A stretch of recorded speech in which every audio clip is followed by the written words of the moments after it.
Honestly, time to kiss, burp. Time to talk, burp. So annoying. What's going on, you guys? It's your boy 360 in this thing, representing TKOG. Today I'm coming at you guys with my take on Unchained. I think the deck is pretty crazy.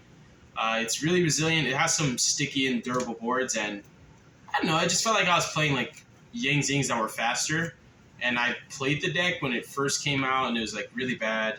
It was fun though. I was like playing 3 Slumbers and a bunch of Kaijus, and I was just going blind second, and I tried Lava Golems, and it was cool. I was playing 3 Wellings. I was just like literally trying to e-board systematically. Then we got the other Abominable Soul, the guy that is like a hand effect that summons like and pops a card for free, essentially. And then we got Sarma, and then we started teching in Foolish Barrel Goods, and we were playing like Archfiend Eccentric.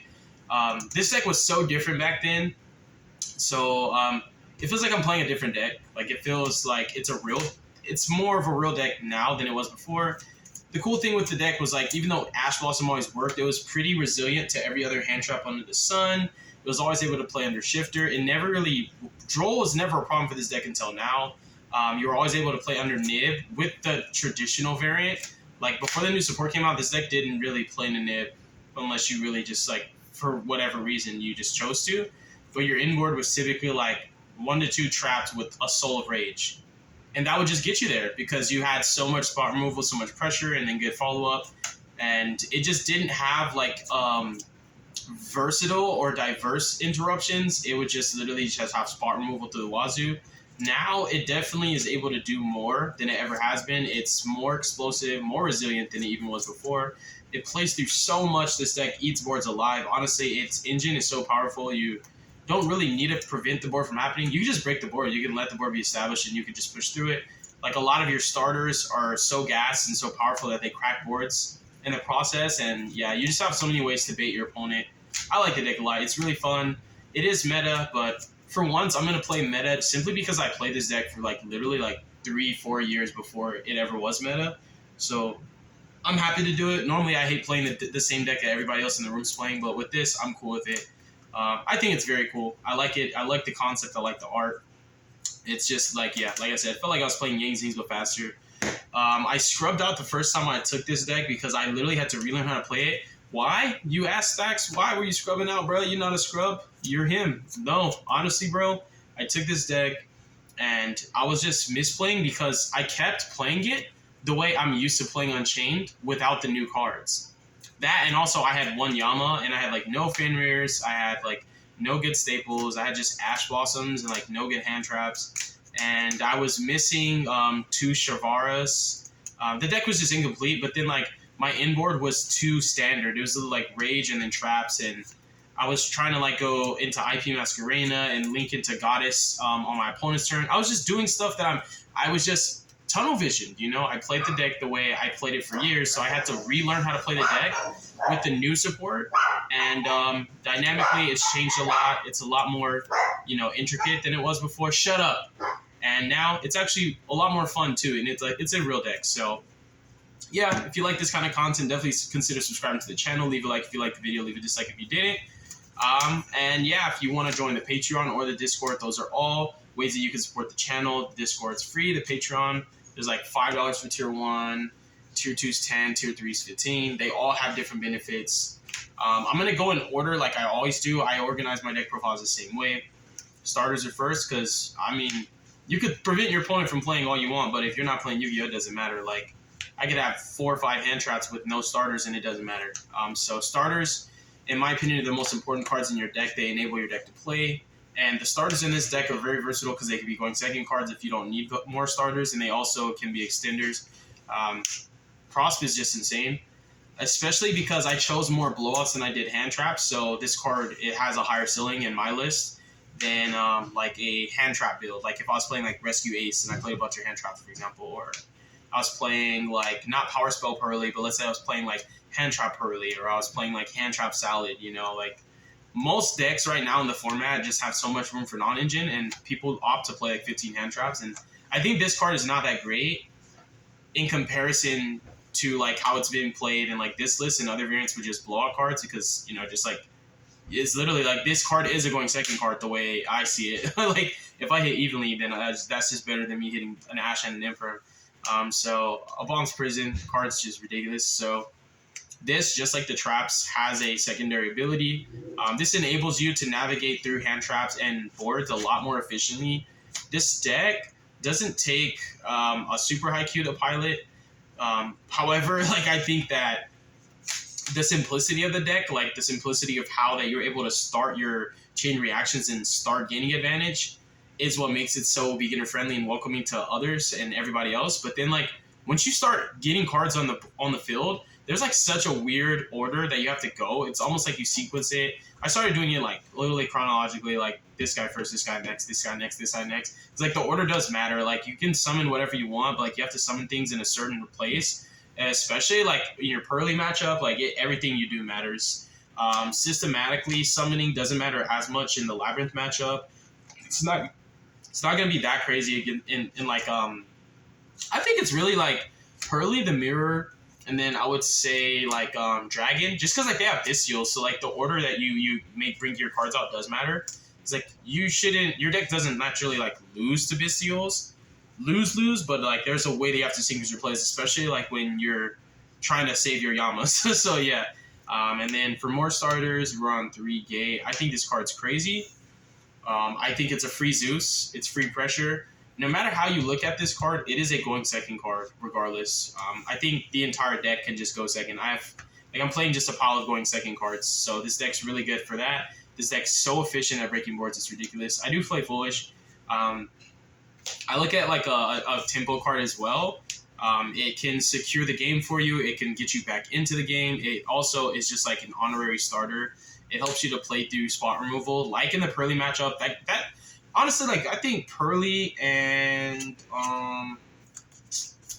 probably Branded, if you don't play enough hand traps. Pearly and Branded for me are like the most annoying matchups. I don't really care about. Like this deck's really good against Lab. It can be like 70-30, but this deck's really good against Lab. This deck's pretty solid. Like the mirror is like more skill based than anything, and I love that. I love skill based mirrors. I don't like mirrors where like you draw the blowout and you win, or you draw good and you win. Like as long as your hand's playable, and the mirror is purely skill. It's dictated purely by skill, in my opinion. It's kind of like the Tier Limits mirror. So yeah, I think Pearly and Branded, in my opinion at least, are like some of the toughest matchups. And then Vanadium, but like Vanadium is not as prevalent as other decks. And then also like I side for them. 3 Tour Guide, this card is the only 1 card starter outside of like Cross if it hits. So everything else in this deck is self-contained 2 card combos that are really, really efficient, and they really do generate enough for you to be able to play on your opponent's turn and say nay, but also at the same time to have follow-up. Like this deck, the follow-up for me is just such a feeling of security that I like it. I would choose stability over like power, like consistency, resiliency, and like follow-up recovery over just like raw power. Like just like let's say I was just playing all gas, no brakes, pendulums, and like my board gets broken and I just die. Even though the ceiling is higher theoretically, I like decks where they're just well-rounded. This deck is so well-rounded. This is one of the custom cards of the deck. It's been compared to Circular. I would like to say I agree. It also helps you beat so many hand traps, which is ridiculous. Aruha is an honorary starter. Anything that doesn't eat your normal summon, I think, is a big deal. And these are also starters. They are. You have so many ways that you can interact with these cards on your field.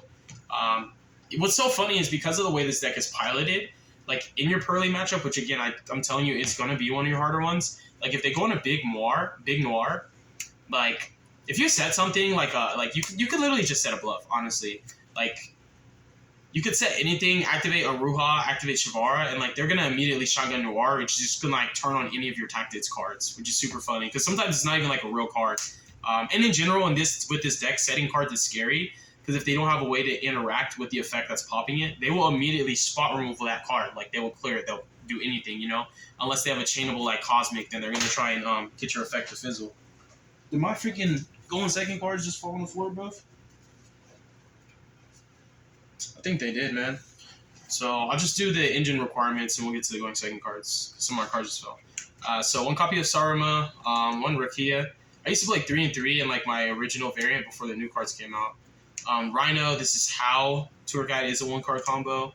Shayama, this card's ridiculous. Labyrinth, bro. This guy, I've went back and forth between 3 and 1 because he is what's gonna allow you to chain block and beat Ash with your weaker hands. But I just don't draw weaker hands that often, so I don't know. It's like the redundancy for me is why I cut it down from 3 to 1 to make room for cards that I wasn't playing at all because I just like well-rounded decks. I want coverage as opposed to like a higher chance of drawing one of those, so I can beat one hand trap. Disaster, and then this is Requiem. I don't have the physical copy, and I think my going second cards got like scattered. So let's put a please hold. Please hold. Where they at?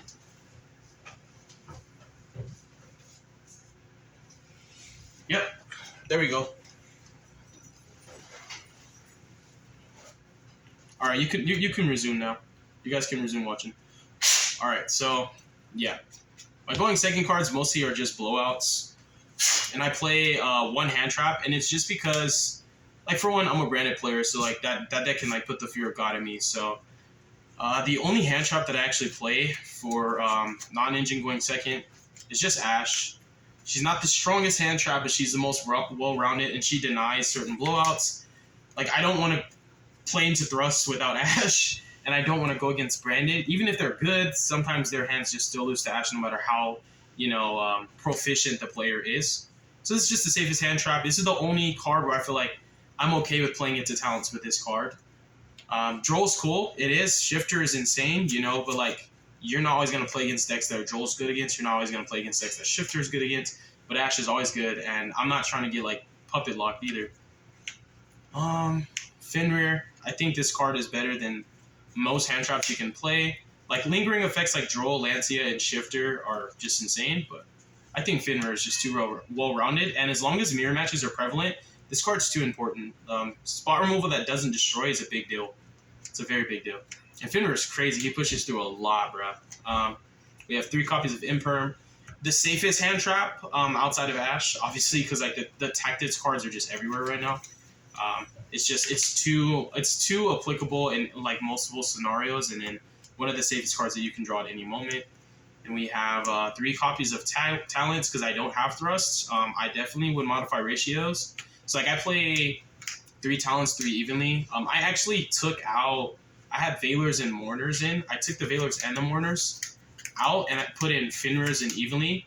I was playing 3 Ash, 3 Imperm, 3 Veiler, 3 Mourner, 3 Talent.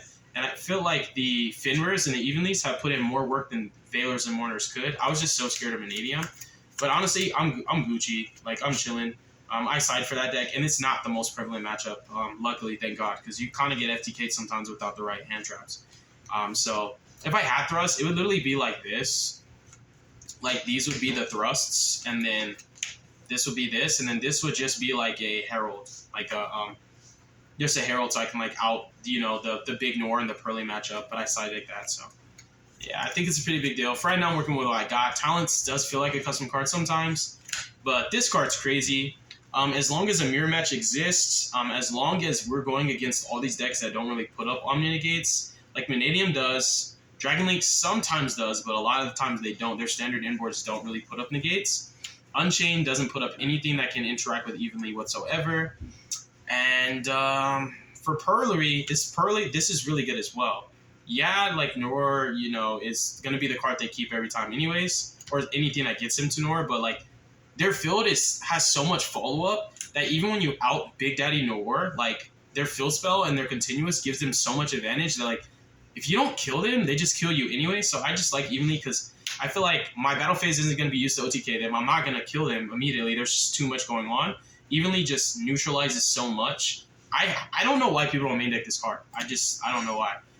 It's one of my hardest matchups. This equalizes everything that matters because Nor is not hard to deal with as long as you have enough gas. You can just Goddess it.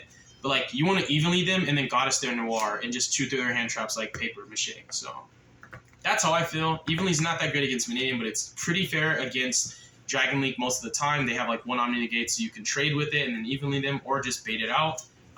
You have Unchained, which Unchained and Pearleries have like no way to counterplay evenly with their engine.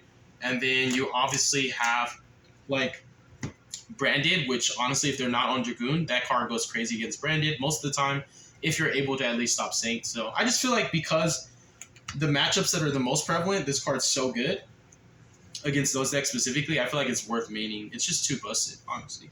Evenly's crazy. I'd rather have Evenly in my hand than like 3 hand traps. Hikey. Extra. It's hard to play with 2 Yama. Like it's like I've got used to playing 1 because I only had 1, but like it comes up so much. And then like in the area that I'm in, like Dragon League's so prevalent, and like Bystials are just they're there.